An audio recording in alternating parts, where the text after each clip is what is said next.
Well, here we are. Welcome to section 2.6. Section 2.6 is about functional notation and, in particular, linear functions. We'll be talking about the y equals f of x notation. We'll be talking about using that notation to evaluate f, say f of 10, or using that notation in evaluating f at some other expression that's not a number. We'll talk about evaluating functions defined in other ways, arrow diagrams, ordered pairs, graphs. How do you find the output for a given input? And we'll talk about writing functions from equations. In particular, we'll talk about, as we said, linear functions, which we express this way, f of x equals ax plus b.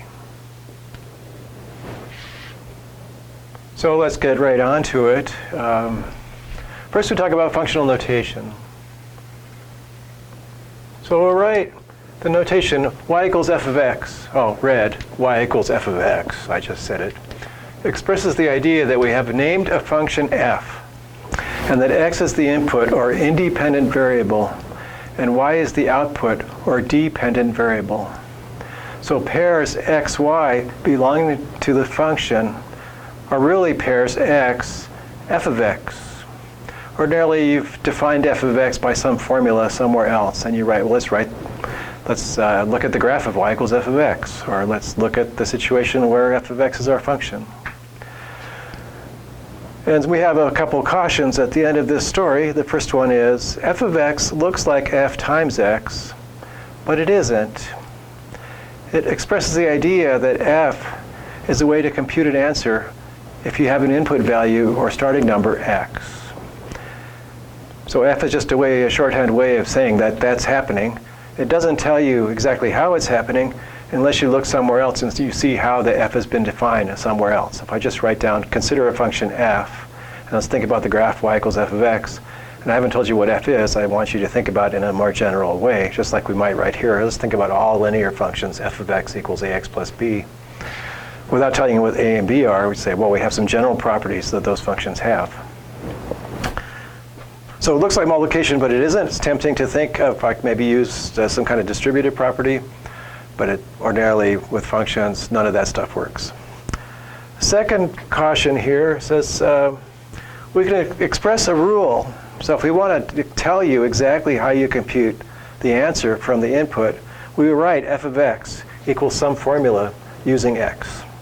So you might write down f of x equals x squared. That would be the squaring function. Or you might write f of x, I'll write g instead. G of x is 2x plus 1. Each of those named functions tell you, if you start with a number, what the corresponding y is. So if f of x is x squared, then f of 2 would be 2 squared.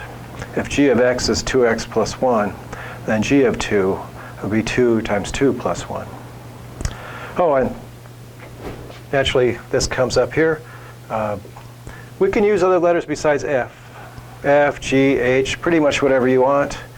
I think we use F as a starting place because F sounds like function. They both begin with the same letter. And a lot of times you'll see F being used as just a function we're going to use in a problem or in some kind of illustration of what's happening.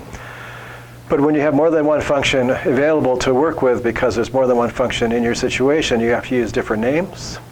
So we'll use F, G, H, whatever seems convenient, and also whatever seems to allow us to keep track of the fact they're all one particular type of function. Or it just depends on what the problem looks like. With two functions, we usually just use F and G, but you could use any two letters. That's the beginning of 2.6, and let's talk more about defining, oh, look at this, functional notation. There we go. We'll define some functions on the next slide and evaluate some values of f for different kinds of x values. That's coming up in a minute.